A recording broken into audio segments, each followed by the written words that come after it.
Bahkan kalau kita berjuang harta kita, ganjarannya disebut oleh Rasul sallallahu alaihi wasallam sama macam orang yang berjuang di berhadapan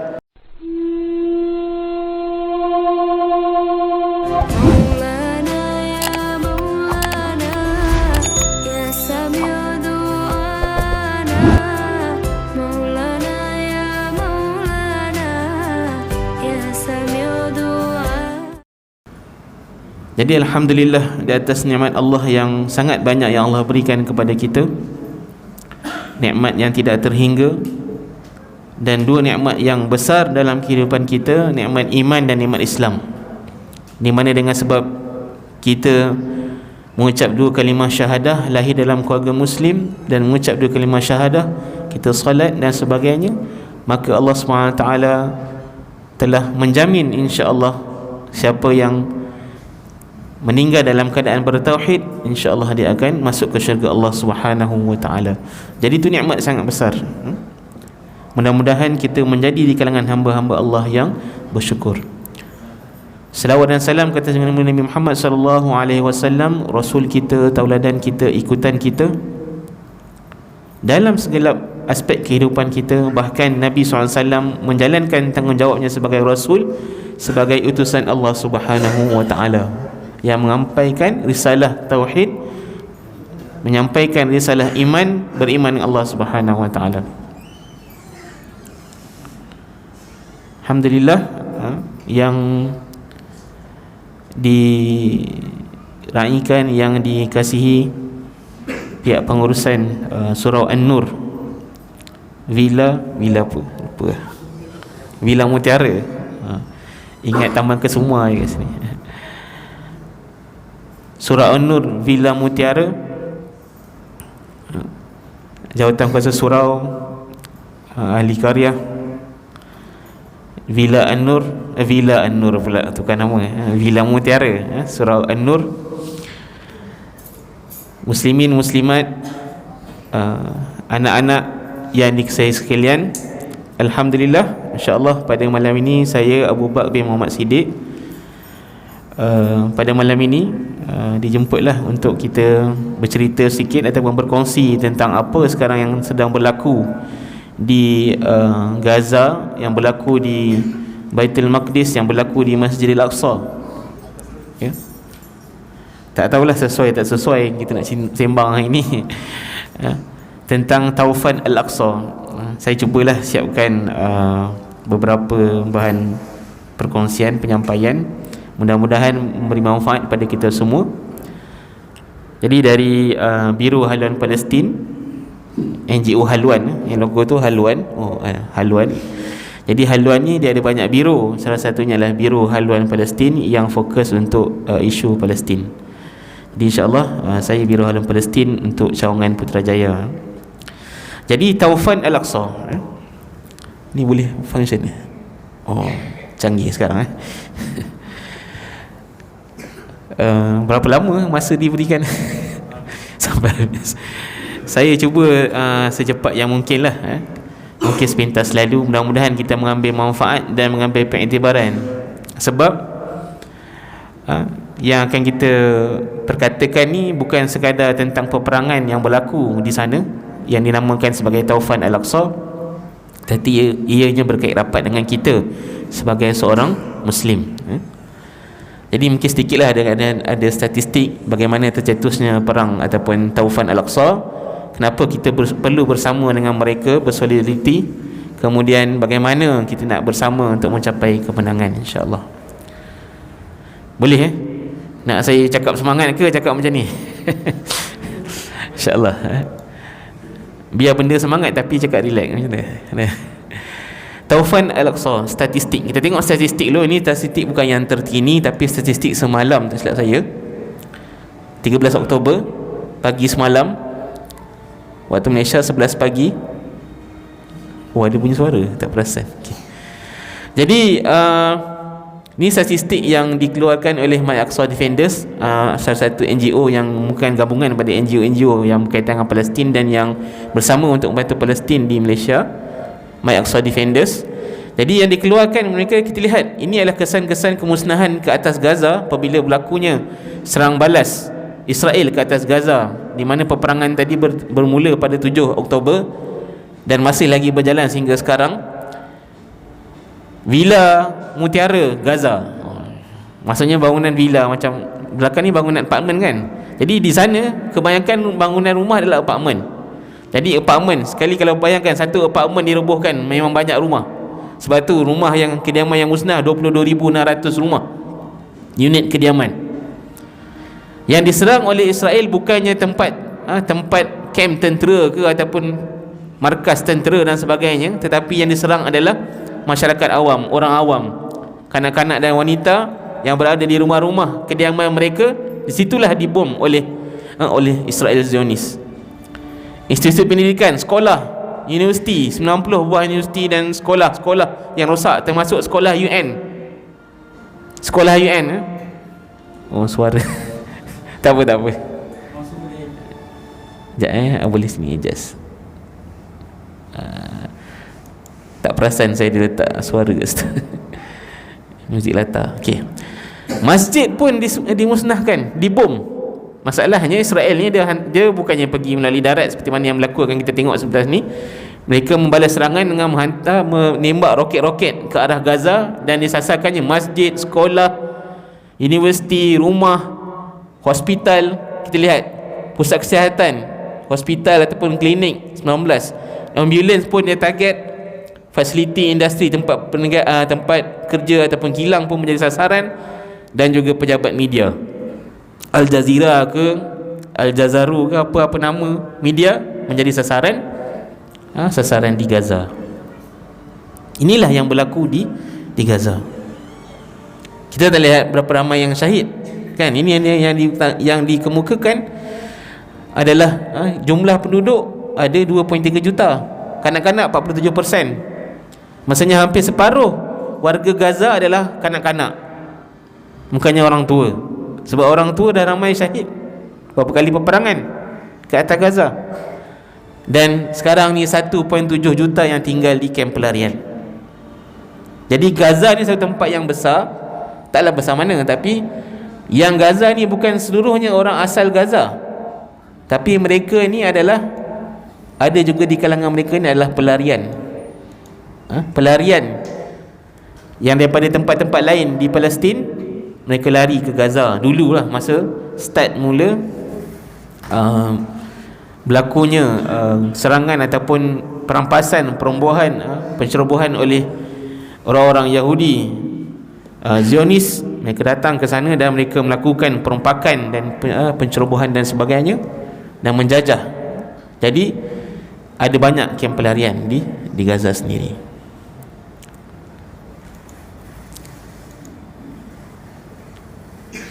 Macam mana berlaku ni? Okay. Ini 7 Oktober. Mereka masuk melalui udara dan melalui darat dan juga laut.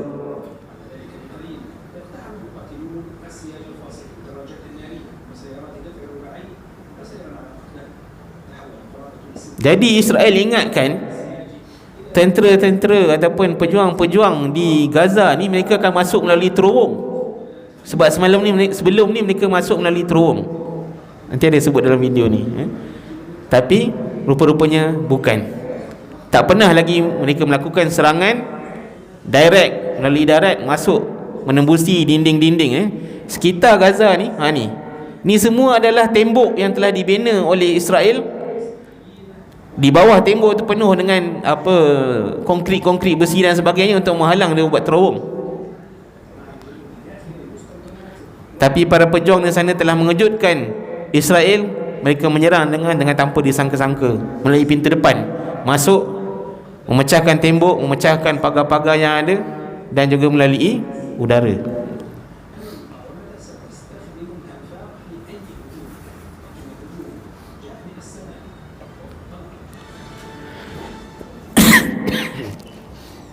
Jadi kita tengok tadi macam mana sekarang ni. Kalau kita patah sikit balik,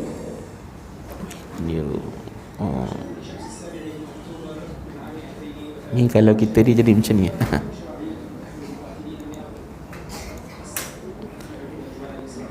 Payah sikit. Okey, tak apalah. Teruskan ke slide yang seterusnya.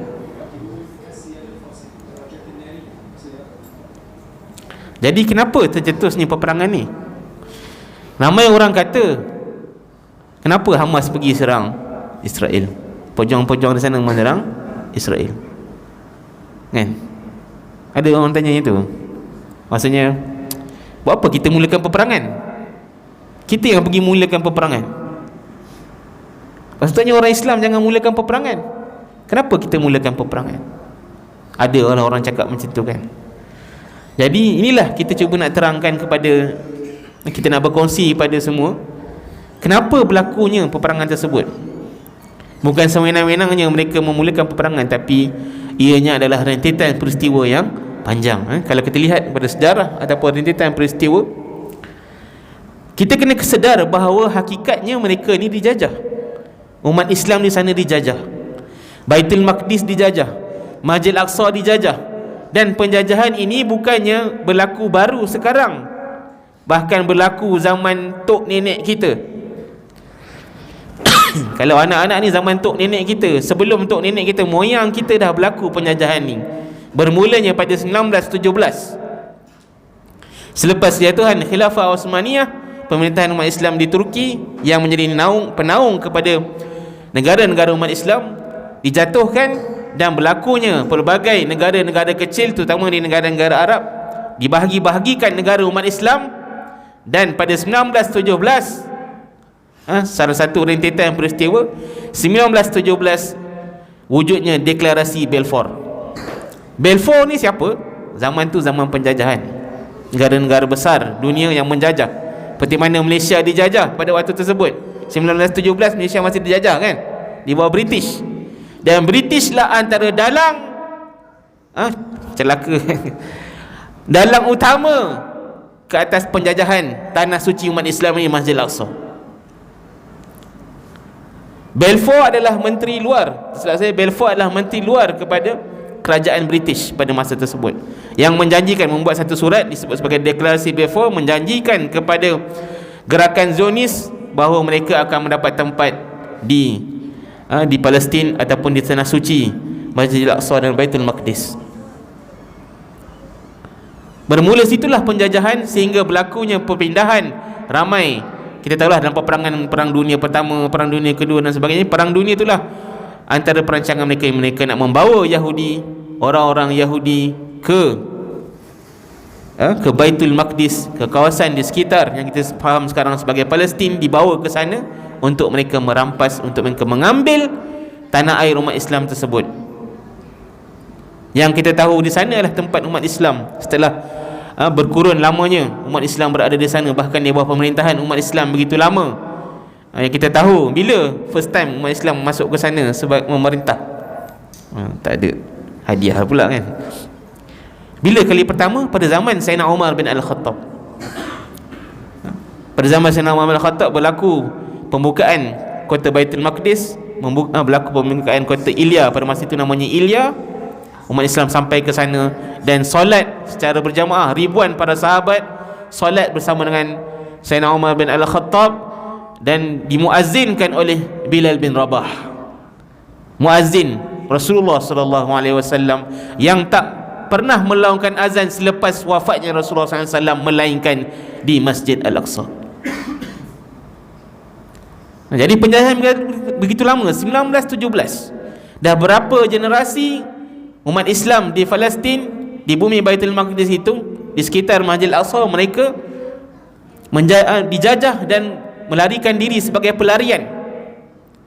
Jadi itu yang saya sebut tadi, di Gaza pun ada pelarian kerana mereka lari daripada tempat-tempat di Palestin yang dijajah oleh Zionis Israel,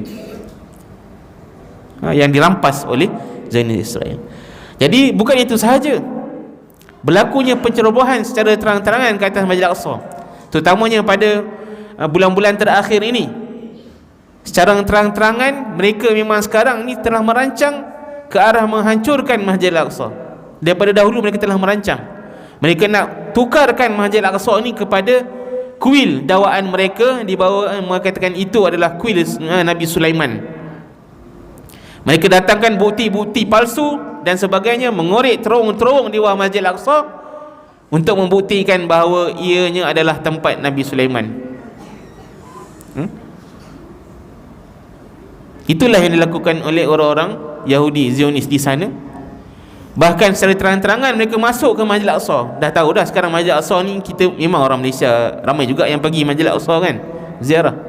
Tapi hakikatnya sebenarnya Masjid Al-Aqsa bukan di bawah kekuasaan, di bawah penguasaan, kawal selia, mewah pentadbiran orang Islam, di bawah kawalan orang Yahudi Zionis Israel. Israel lah yang menentukan boleh masuk tak boleh masuk. Kalau dah boleh tentukan siapa boleh masuk dan tak boleh masuk tu, siapa yang mengawal? Pastilah orang yang menentukan keadaan tersebut. Dulu dibahagikan, waktu ni untuk orang Islam, waktu ni untuk orang Yahudi. Sekarang nak bagi kawasan pula. Sekarang bukan nak bagi kawasan, nak ambil semua Masjid Al-Aqsa. Macam kita kat sini lah kan? Tadi tentang dijajah, rumah kita dirampas. Sekarang ni surah An-Nur ni orang lain nak ambil. Agama lain kata nak rampas surah An-Nur. Kan ni result untuk agama kan, rumah ibadah. Saja bukan nak simbolkan isu isu keagamaan ataupun sensitiviti agama. Inilah yang berlaku, sensitiviti agama kita di sana. Masjid Al-Aqsa tu nak dirampas, surau ini nak dirampas, ditukarkan dengan kuil. Sekarang ni surau ni kita taman ni, tapi Masjid Al-Aqsa tu milik umat Islam. Nak dirampas dah, memang pun dirampas, tunggu masa je dia nak tukar kepada dirobohkan. Dirancang supaya umat Islam ni dia macam-macam perancangan. Contohnya digali terowong. Kenapa dia gali terowong? Ada beberapa kemungkinan. Mungkin tiba-tiba Masjid Al-Aqsa tu akan roboh sendiri. Dan sekarang pun telah berlaku banyak retakan-retakan, banyak lantai-lantai yang pecah sebab di bawah dah digali. Kan? Gali bawah bangunan ni, bila masa boleh pecah lantai dan sebagainya, boleh menyebabkan roboh. Dan juga mungkin juga dia kata nanti kalau berlaku gempa bumi katalah, jadi roboh Masjid Al-Aqsa. Nanti dia akan cakap pada orang Islam, tengok orang Islam, Tuhan kau tak jaga Masjid Al-Aqsa. Dan biar roboh sendiri dan sebagainya. Tapi sekarang secara terang-terangan mereka pun sedar dah masa dah lewat bagi mereka. Dah lama sangat dah mereka menguasai Masjid Al-Aqsa. Mereka perlu merampas dan menyatakan mereka sangat berkuasa. Jadi mereka berusaha ke arah tu. Jadi kita lihat di awal Oktober baru ni berlakunya satu perayaan orang Yahudi. Mereka merayakan Yaumul Arash, ataupun hari singgah sana, nak cakap apa tahu bahasa Melayu, singgah sana lah Arash ni. Dia buat perayaan seminggu. Perayaan dia dengan dia membawa korban-korban dia dalam bentuk dia sebenarnya nak buat korban binatang, tapi dekat ni tak boleh lagi dia buat. Dia buat tumbuhan ataupun pokok masuk ke dalam Masjid Al-Aqsa, membuat perayaan mereka dan sebagainya. Dan setiap hari ratusan malaikat ribuan masuk mencerobohi Masjid Al-Aqsa. Dan mereka bangga. Ni dah berhari-hari kita buat ni, seminggu tak ada satu pun serangan balas ke kecaman ke apa daripada negara umat Islam. Dan juga kita lihat dekat UN, kalau kita tengok TV lah, tengok dalam internet ke dan sebagainya, bagaimana Netanyahu dia ambil dekat UN ni, persidangan UN, Benjamin Netanyahu ambil peta, inilah Israel yang Israel akan berkembang sini, negara Israel dan sebagainya, menunjukkan berbangga dan angkuhnya Israel pada masa itu. Dan berlakunya pelbagai normalisasi. Israel membuat hubungan-hubungan baik dengan negara-negara di sekitar Palestin. Kan? Israel pergi jumpa Presiden Erdogan kat Turki, negara-negara Arab lain tu tak usah tanyalah, Saudi, Emirat dan sebagainya, Jordan dan sebagainya. Jadi macam mana kita nak membantu orang Palestin, nak mengembalikan tanah air umat Islam, tanah air kita di sana, ataupun kita nak berbaik dengan Israel? Kemudian berlakunya penangkapan dan pembunuhan yang berterusan setiap hari. Tapi saya tak kongsikanlah video-video ataupun gambar di sini. Penangkapan, kanak-kanak ditangkap, wanita ditangkap, wanita dibunuh. Ada satu video saya tengok, mereka syak je seorang perempuan ni, perempuan muda lagi, pemudi, mereka syak dia bawa barang dalam beg, bom ke apa kan, pistol ke. Budak perempuan tu ni dah keluarkan barang-barang, tunggang semua barang-barang, lepas tu kata tak ada apa kau ni, pom, tembak je macam tu. Dan kita lihat pun statement mereka, Menteri Pertahanan menteri peperangan mereka di Israel. Dia kata pada orang-orang Gaza, mereka ni adalah manusia-manusia haiwan yang perlu kita bunuh. Kepercayaan mereka, orang lain semua ni binatang. Mereka lah manusia golongan yang terpilih, yang Tuhan pilih. Kami ni pilihan Tuhan. Yang lain tu semua binatang, boleh dibunuh untuk kepentingan kami. Kemudian apa lagi? Tahanan penjara. Mereka menangkap, menjadikan orang banduan, orang yang tak bersalah, wanita, kanak-kanak. Bahkan ada yang duduk lebih 40 tahun. Kalau kita masuk penjara umur 10 tahun, dah 40 tahun, umur dah 50. Bahkan ada wanita yang ditangkap dalam keadaan mengandung dan melahirkan anaknya di dalam penjara. Tahun ni dia datang, saya selepas Ramadan, dia datang Malaysia, datang ziarah ke Malaysia, berkongsi dengan masyarakat di Malaysia. Salah satunya yang melahirkan anak dalam penjara, dan anak dibesarkan, anak dah besar dah, anak dia dah SPM macam tu lah, 16-17, sedang menghafal Al-Quran. Bahkan lebih 5,000 yang menjadi tahanan dalam penjara Zionis Israel. Kalau kita kata Gaza, pejuang-pejuang Gaza serang Israel sebab ramai tawanan orang Gaza dalam tawanan Israel, tak. Tapi kebanyakannya bukan dari Gaza, hanya beratus-ratus saja, 100-200 saja daripada Gaza. Yang lain tu adalah orang-orang Palestin yang lain di seluruh Palestin, di seluruh Baitul Maqdis. Dan seterusnya, Gaza telah disekat, diembargo 16 tahun, diboikot, disekat. Kita nampak tadi peta tu kan, dia buat tembok, nak pergi mana-mana tak boleh. Ada satu je pintu yang boleh pergi, pintu Rafah, sepadan dengan Mesir. Itu saja jalan keluar yang mereka ada untuk pergi ke tempat lain. Nak pergi sambung belajar kat Malaysia ke, nak pergi umrah ke, pergi haji ke. Itu pun dengan penuh sekatan-sekatan, kesukaran-kesukaran yang dilakukan oleh kerajaan Mesir.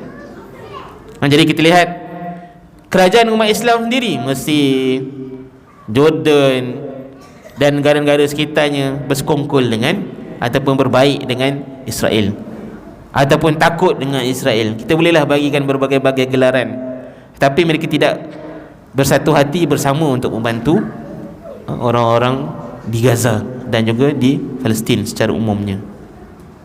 Sebab tu kita lihat kerajaan Mesir ketika mana zaman Presiden Muhammad Mursi, sempat kan Presiden Muhammad Mursi, anak-anak ni kalau kecil ni tak sempat kan.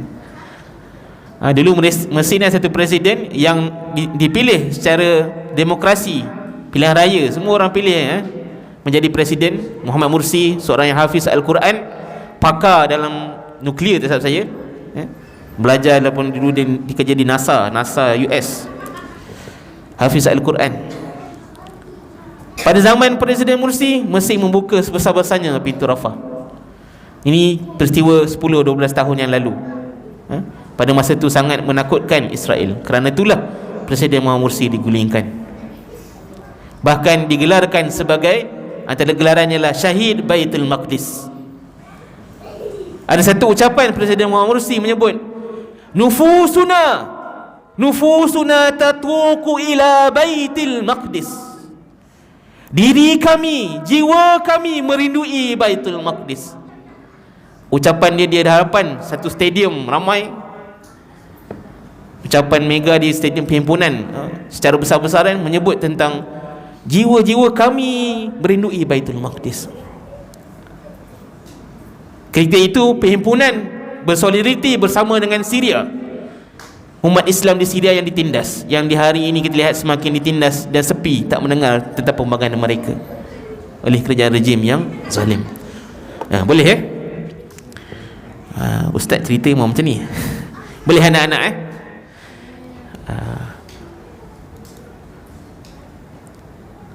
Jadi kenapa kita perlu bersolidariti?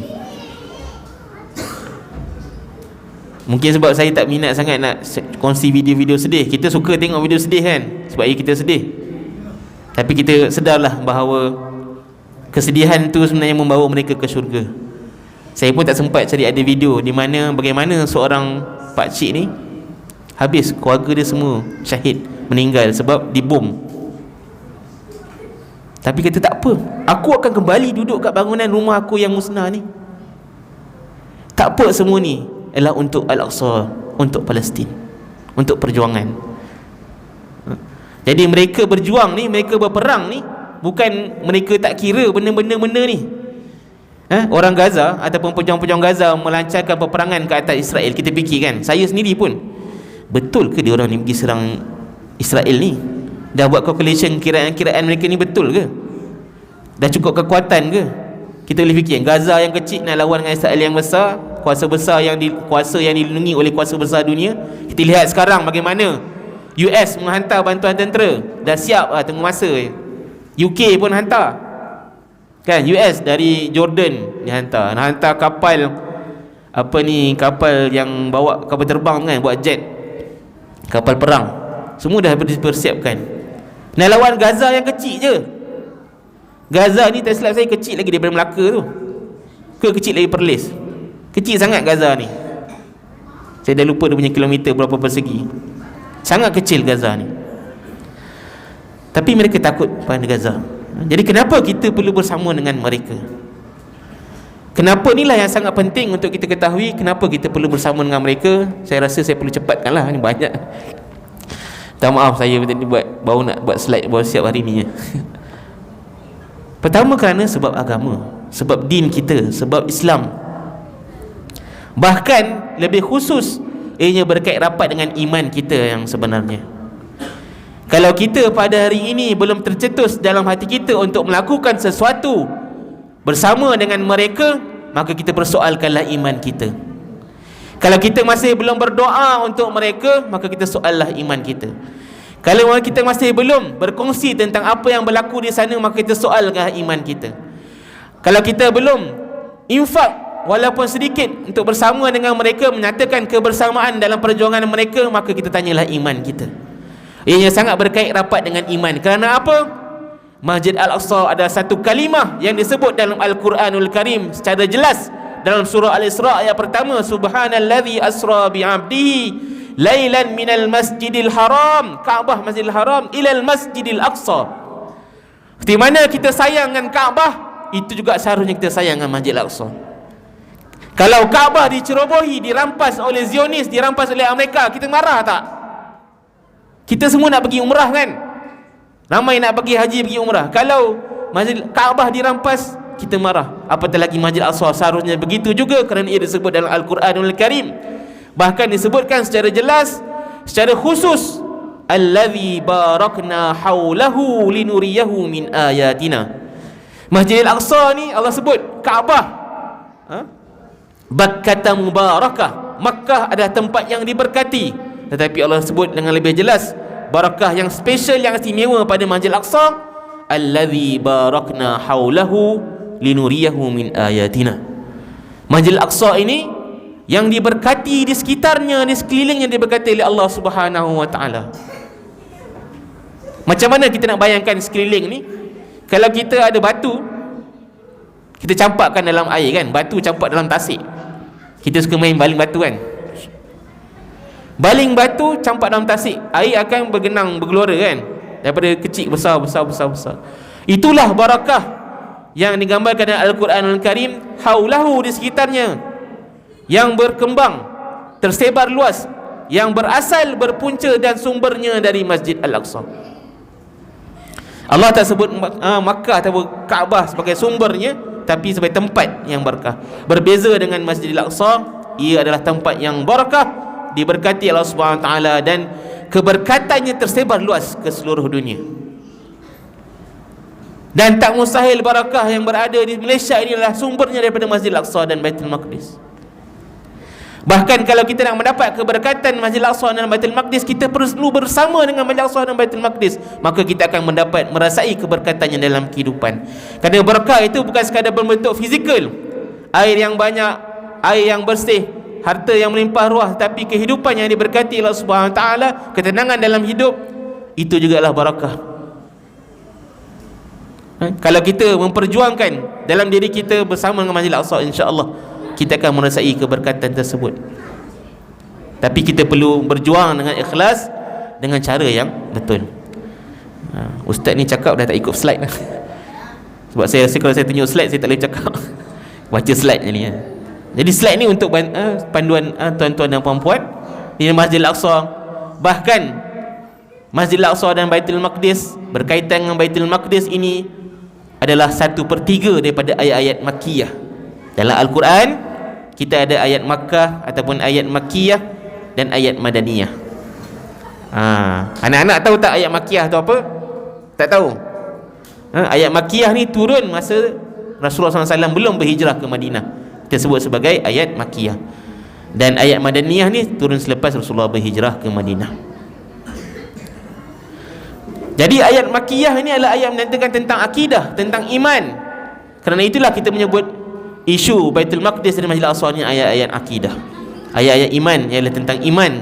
Kalau kita tak cakna, tak prihatin, tak bersama dengan mereka, maka kita persoalkanlah iman kita sebenarnya. Jadi bukan sekadar kita keluar demonstrasi, baru ni ada keluar demonstrasi hari Jumaat, tapi seharusnya setiap hari kita mendoakan, kita berfikir tentang mereka lakukan sesuatu.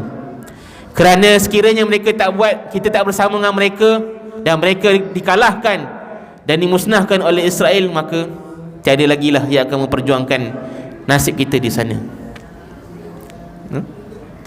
Dan mereka sebenarnya itulah takut tak cukup masa.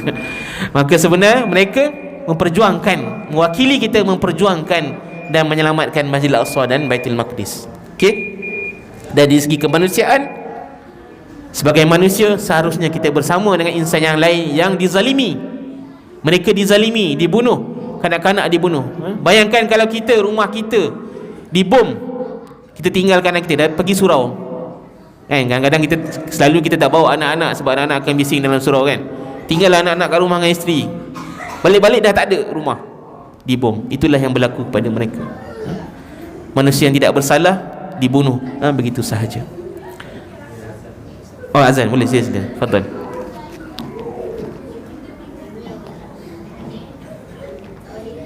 Khuliful mi'ad.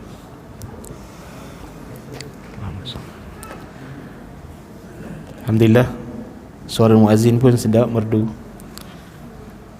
Lagu Makkah ke Madinah? Lagu Makkah Madinah?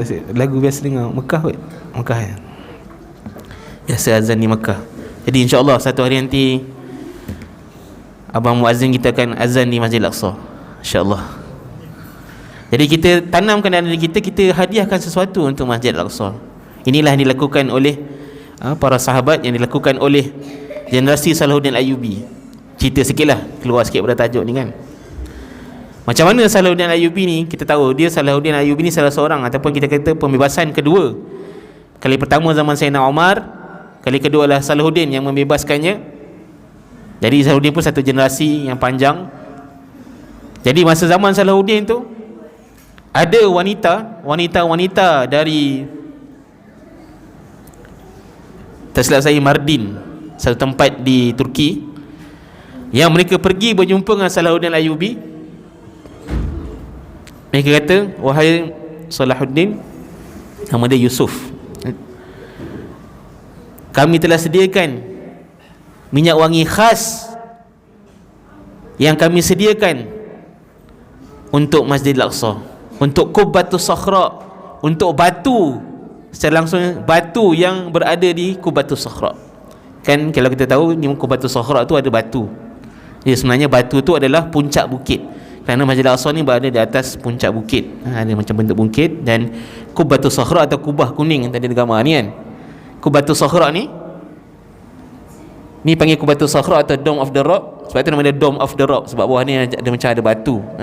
Sebenarnya batu tu adalah puncak bukit, di mana wanita-wanita Mardin ni, umat Islam, wanita muslimat Mardin, mereka buat satu minyak wangi khas, dikhaskan untuk Qubbatus Sakhra ni. Wahai Salahuddin, bila kamu bebaskan Masjidil Aqsa, kamu sapukanlah batu ni di atas batu Qubbatus Sakhra, batu yang ada dalam Qubbatus Sakhra ni. Itu hadiah mereka. Begitu juga dengan Salahuddin. Salahuddin ni, dia sebenarnya masih muda masa dia start daripada kecil lah kan, sebab keluarga dia keluarga yang berperang, keluarga yang memerangi tentera-tentera salib, di mana Salahuddin Ayyubi ni, saya dah cerita jauh lah pula cerita ni tapi tak tahu lah, bila nak cerita dia kena cerita jugalah. Jadi Salahuddin Ayyubi ni, sebelum dia tu ada Najmuddin Az-Zinki. Najmuddin Az-Zinki ni sultan yang ada pada masa tu, yang menjadi sultan yang ketua lah. Maksudnya Salahuddin ni ikut pada Sultan Nuruddin Az-Zinki. Jadi Nuruddin Az-Zinki tu sebenarnya sebelum Salahuddin lagi, dan sebelum itu ada lagi Imaduddin Az-Zinki. Jadi mereka semua ni membuat persiapan untuk membakar Masjid Al-Aqsa, dan lahirlah satu generasi yang diketuai oleh Salahuddin Al-Ayyubi, yang masih muda tapi dia berjuang untuk membebaskan Masjid Al-Aqsa. Itu panjang cerita lah, Tapi sekarang ni hadiah. Saya cerita di Nuruddin Az-Zinki memang bercita-cita membebaskan Masjid Al-Aqsa, tapi dia tak dapat, dia meninggal, diteruskan oleh Salahuddin. Nuruddin Az-Zinki telah menyiapkan satu mimbar khas untuk Masjid Al-Aqsa, di mana mimbar itu wujud sehingga zaman kita pada abad ini, tapi telah dibakar oleh Yahudi Zionis yang konon-kononnya gila, didakwa gila, lepas tu bebas daripada sebarang dakwaan pada tahun 19, saya lupa, tapi selepas Masjid Al-Aqsa dijajah, jadi ada seorang Yahudi ekstremis yang membakar mimbar Nuruddin Az-Zinki yang berada di Masjid Al-Aqsa. Jadi dia hadiahkan, siapkan sesuatu. Kita siapkanlah sesuatu untuk kita hadiahkan untuk Masjid Al-Aqsa. Bagaimana Nabi SAW menceritakan kepada kita apabila zaman Rasulullah. Saya rasa saya dah cerita jauh ni, tak masuk cerita zaman Rasulullah, sebab kita perlu praktikal. Bagaimana Rasulullah SAW, Rasulullah pergi tiap-tiap hari ke Masjid Al-Aqsa, tiap-tiap tahun ke?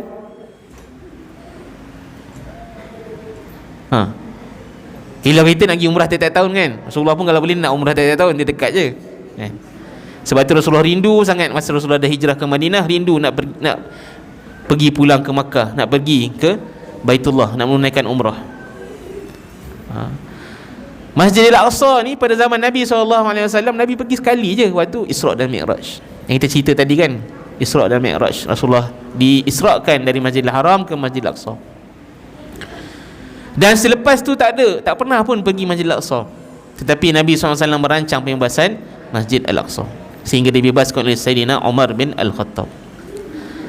Bahkan ada sahabat Rasulullah, bila Sayyidina Umar masuk Islam, saya terlajak sikit lah cerita, tak apa kalau nak buat siri kedua pun boleh.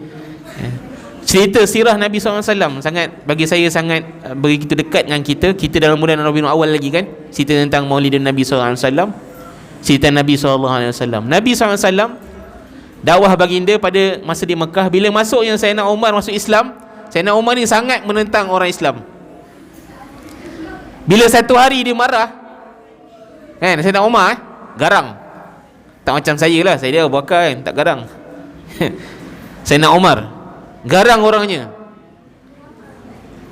Satu hari bila dia nak dia marah dengan orang Islam ni, dia nak pergi rumah adik dia dalam keadaan marah. Sekali dia dengar ada orang baca Quran dalam rumah adik dia, rupanya adik perempuan dia dah masuk Islam. Adik perempuan ni pun kena tampar dengan dia sebab masuk Islam. Tapi masa tu ada yang sahabat yang bersama dengan adik Sayyidina Umar tu, macam show the stop kan, berhenti. Tak nak dengar ke apa yang kita bacakan ni? Macam masa tu bila dah tampar dia muka macam lebam, rasa kesian kan. Rasa okey, boleh nak dengar, nak tahu apa benda yang korang baca ni.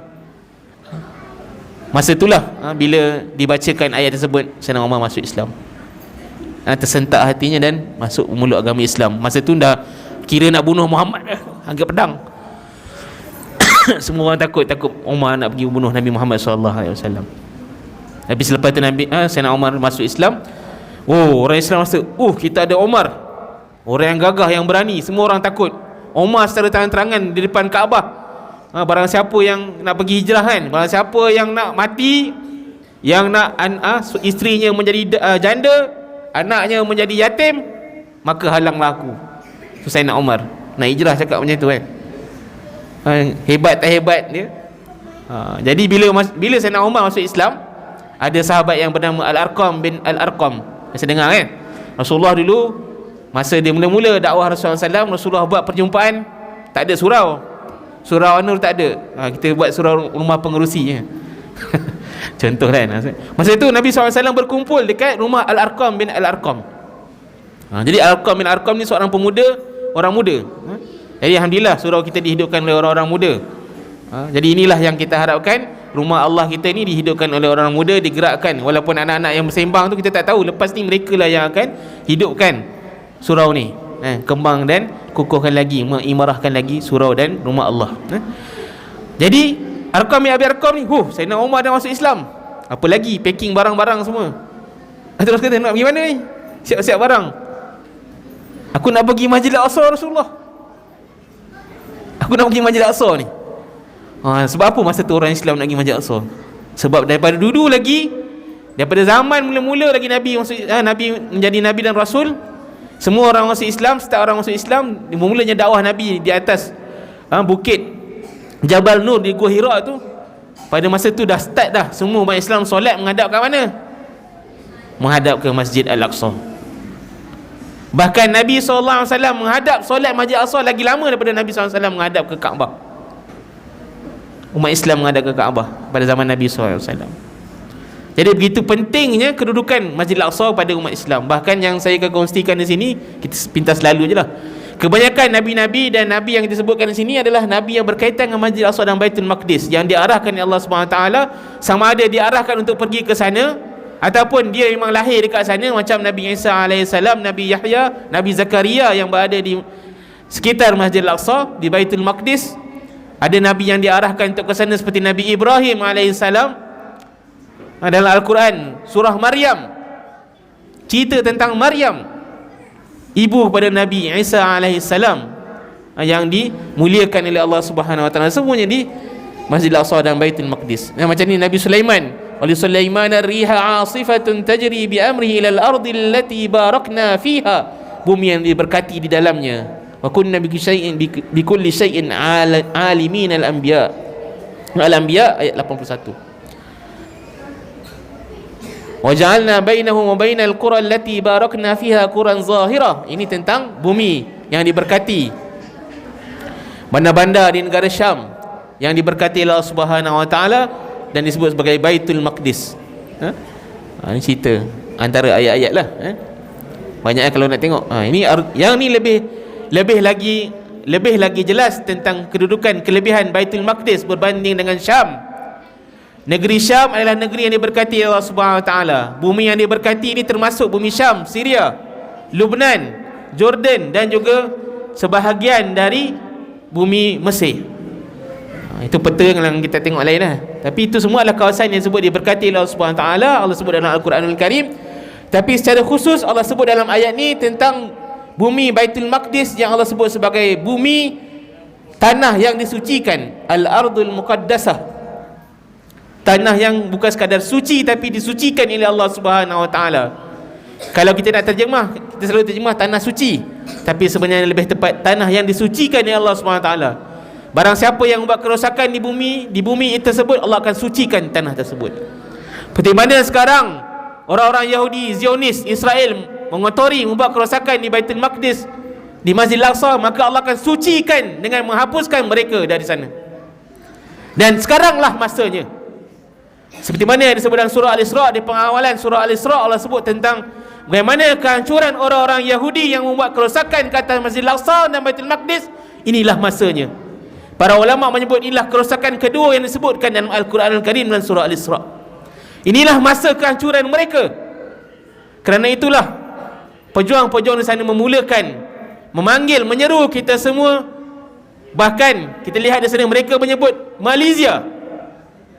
Pernah tengok video mereka sebut Malaysia? Kan? Kenapa mereka sebut? Kerana mereka telah memulakan perjuangan ini untuk membebaskan Masjid Al-Aqsa dan Baitul Maqdis. Sekarang peranan kita lah untuk meneruskan perjuangan ini, menyokong perjuangan mereka dengan cara apa yang kita ada. Dengan doa kita, dengan infak kita, sedekah kita, dengan solidariti kita, dengan kita memberi sokongan, memberikan suara kita, menyedarkan masyarakat, menyedarkan keluarga kita, mengangkat isu ini kepada kerajaan kita, negara kita akan bersama dalam perjuangan membebaskan Masjid Al-Aqsa dan Baitul Maqdis. Kerana ia bukan sekadar negara Palestin, ia adalah masjid kita, Masjid Al-Aqsa, bumi yang akan disucikan oleh Allah Subhanahu Wa Taala, dan ianya memang pada akhir zaman akan menjadi bumi mahsyar wal mansyar. Manusia akan dibangkitkan di Baitul Maqdis, di bumi barakah tersebut. Itu akhir zaman nantilah, selepas hari kiamat, kan? Dan juga peristiwa akhir zaman semuanya di sana. Tapi sekarang masih lagi belum sampai ke akhir zaman tersebut. Masih lagi ada peringkat-peringkat yang perlu dilalui, dan insya-Allah ianya telah dimulakan, dan mereka yakin mereka telah membuat persiapan untuk melakukan pembebasan Masjid Al-Aqsa dan Baitul Maqdis. Kerana itulah mereka memulakan peperangan tersebut. Sebelum ni mereka diserang, dilancar roket oleh Israel. Sekarang tidak, mereka memulakan serangan. Seperti mana pada 2021 mereka memulakan serangan apabila Yahudi mencerobohi Masjid Al-Aqsa, mencederakan, memukul, menangkap jemaah yang solat di Masjid Al-Aqsa. Kita lihat Masjid Al-Aqsa dicerobohi, dipecahkan dan sebagainya pada tahun 2021. Mereka menyerang dengan roket. Kali ini bukan sekadar itu, lebih daripada itu, mereka memulakan pembebasan Masjid Al-Aqsa. Sebelumnya hanya mempertahankan, sekarang memulakan pembebasan. Inginkah kita bersama dengan mereka membebaskan Masjid Al-Aqsa? Satu persoalan pada kita. Inginkah kita bersama dengan mereka yang Allah sebutkan dalam surah Al-Isra, mereka yang membebaskan Masjid Al-Aqsa? Maka kita tanyalah diri kita. Sebab tu saya tak nak tengok slide. Tengok slide saya tak boleh semangat.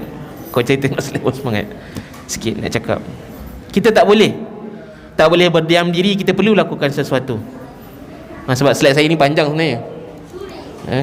Bagaimana contoh, sebab apa kita perlu, dan macam mana kita nak bebaskan Masjid Al-Aqsa. Soalan, mana satukah Masjid Al-Aqsa? Yang kubah kuning ni ke yang kubah hijau ni? Siapa kata Masjid Al-Aqsa yang kubah hijau ni kat belakang ni? Ni ada anak panah nampak Siapa kata ni Masjid Al-Aqsa yang warna hijau? Ada angkat tangan. Ni warna hijau ni Masjid Al-Aqsa. Okey. Siapa kata yang kuning ni Masjid Al-Aqsa, kubah kuning? Ramai angkat tangan. Siapa kata semua ni lah Masjid Al-Aqsa?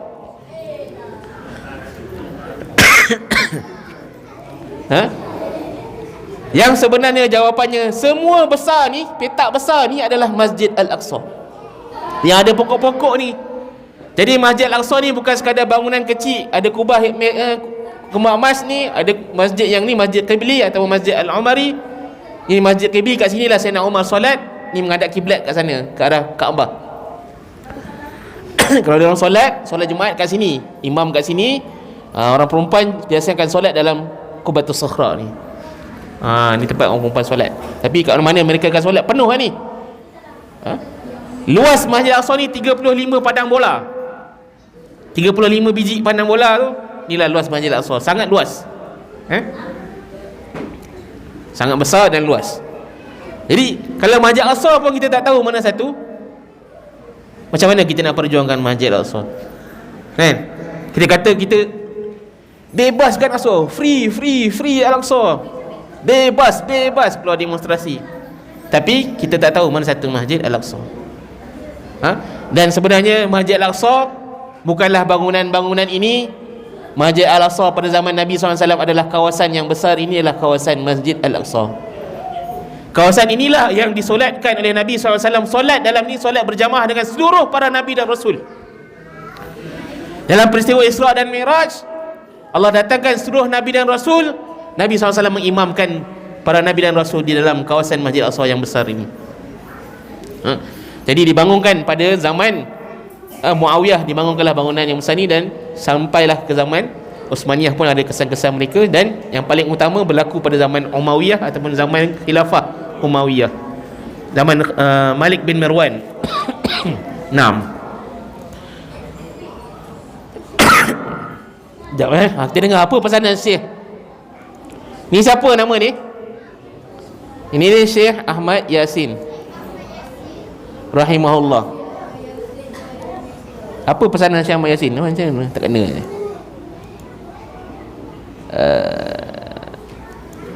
Boleh siapa tolong nak dekat dia punya suara?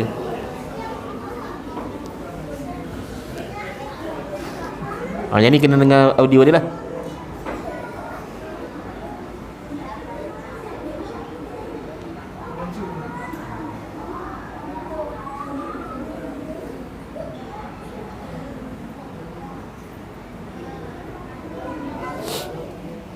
Cuba kecilkan balik.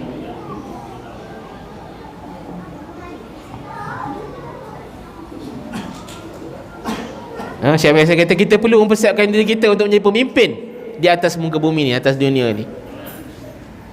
Syekh Ahmad Yasin ni seorang yang lumpuh tubuh badan dia.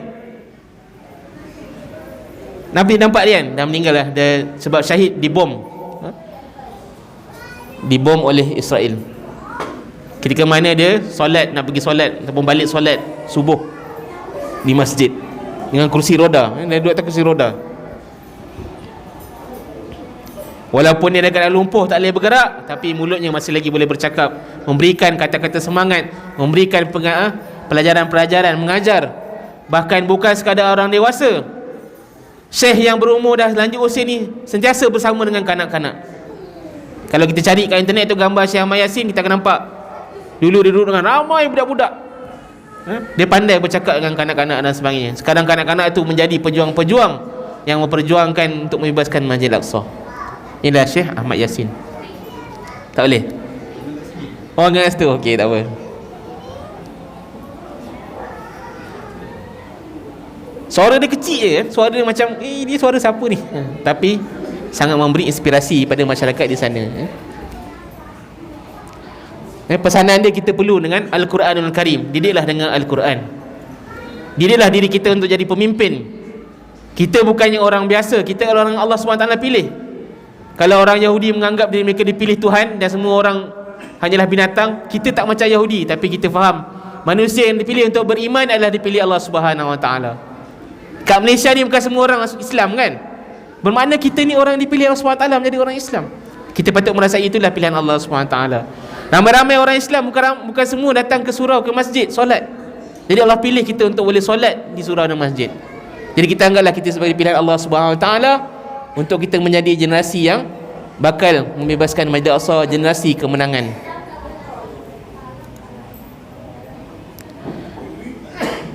Oh, ini pun juga.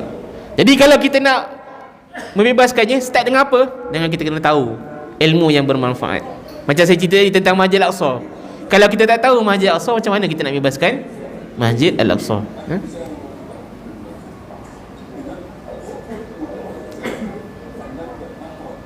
Jadi langkah pertama adalah kita membaca mengenai Masjid Al-Aqsa dan Baitul Maqdis. Inilah peranan kita yang paling utama. Kita tak nak kita cakap kita suka. Kan kita sebut tak kenal maka tak cinta. Kalau kita tak kenal Masjid Al-Aqsa, macam mana kita boleh kata kita cinta Masjid Al-Aqsa, sayang Masjid Al-Aqsa? Kan? Macam mana kalau kita tak kenal rumah kita, macam mana kita nak balik rumah kita? Rumah dekat mana?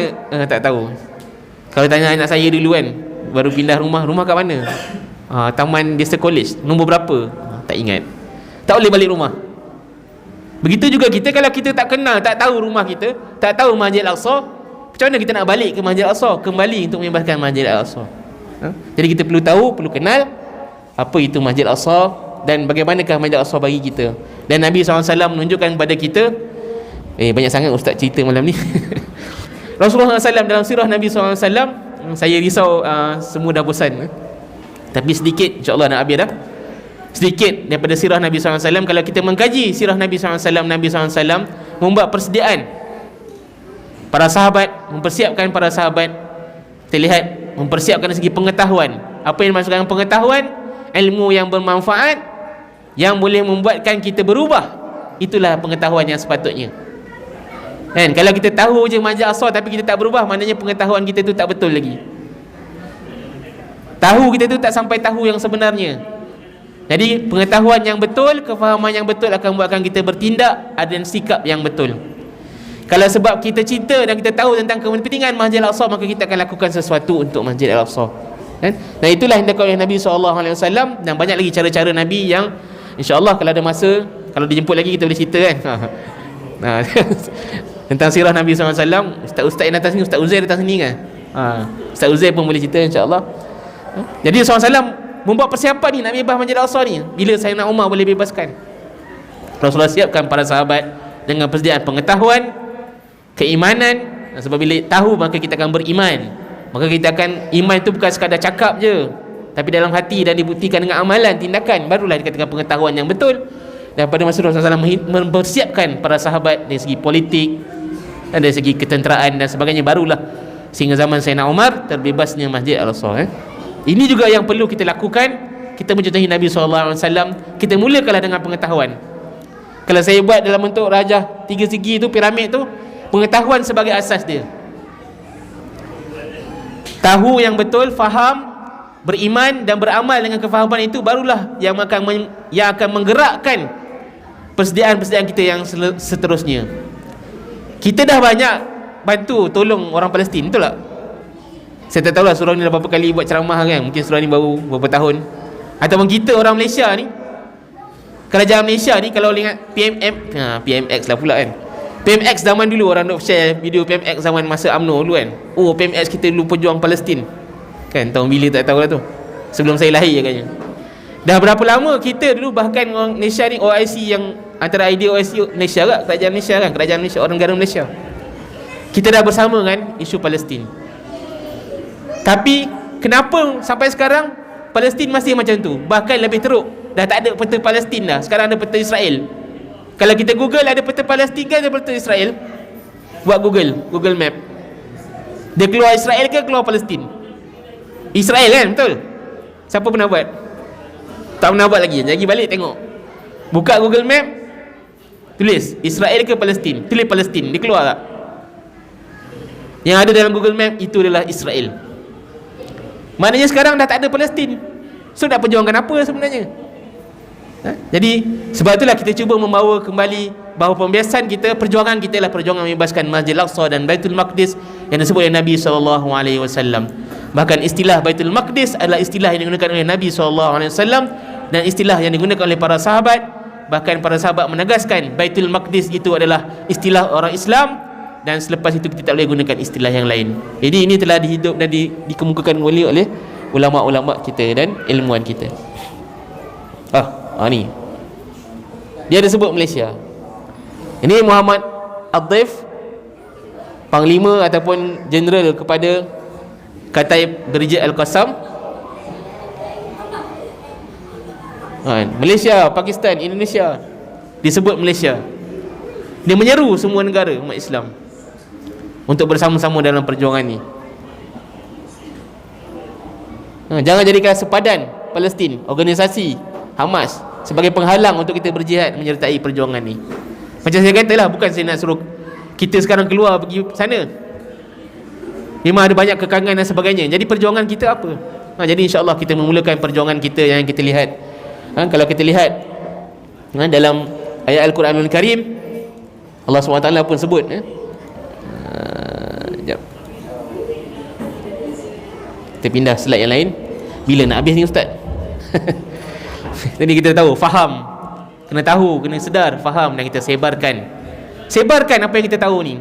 Sekarang dah ramai. Tadi pun ada orang ambil video kan, sebarkan TikTok, buat video TikTok. Budak-budak sekarang pandai buat TikTok, saya tak pandai lagi kan. Sebarkan apa yang betul, apa yang terjadi. Ada orang share kat kita. Sekarang kan semua zaman share. Orang share tentang yang betul, benda betul, apa yang berlaku, kanak-kanak yang menjadi mangsa serangan Israel, kita sebarkan supaya orang tahu kan. Inilah langkah pertama untuk kita membebaskan Masjid Al-Aqsa. Kita perlu sebarkan, kita perlu bongkarkan kebobrokan, kejahatan, kezaliman yang dilakukan oleh rejim Israel. Membuka seluruh dunia, mata seluruh umat dunia bahawa mereka melakukan keganasan. Mereka telah mencabul hak asasi manusia. Inilah antara kerja utama yang boleh kita lakukan. Sebarkan. Sampai kalau boleh kita, mungkin kita tak pernah sembang lagi dengan jiran kita Cina yang bukan Islam, India. Tak pernah sembang kan. Dengan orang Islam pun kita jarang sembang tentang Palestin, tentang Masjid Al-Aqsa, tentang apa yang berlaku kezaliman di sana. Jadi mungkin sudah sampai masanya untuk kita sebarkan cerita dengan kawan-kawan kita yang lain, walaupun berbeza agama, berbeza bangsa, tentang kezaliman yang berlaku di sana, tentang pencabulan, tentang kejahatan yang dilakukan oleh Israel. Sebarkan dan kita sumbangkan. Inilah jihad kita, sedekah kita untuk ke arah pembebasan, dan jangan lupa kita berdoa tanpa henti. Ini antara yang kami lakukan. Ketengah pengetahuan, tak apa, projek-projek bantuan. Dan saya sebutkan, ni apa yang disebut dalam Al-Quranul Karim. Kenapa kita sangat tegaskan tentang berjihad dengan harta kita? Dalam hampir keseluruhan ayat Al-Quranul Karim tentang jihad, bila Allah sebut tentang jihad dengan nyawa, Allah akan sebut jihad dengan harta.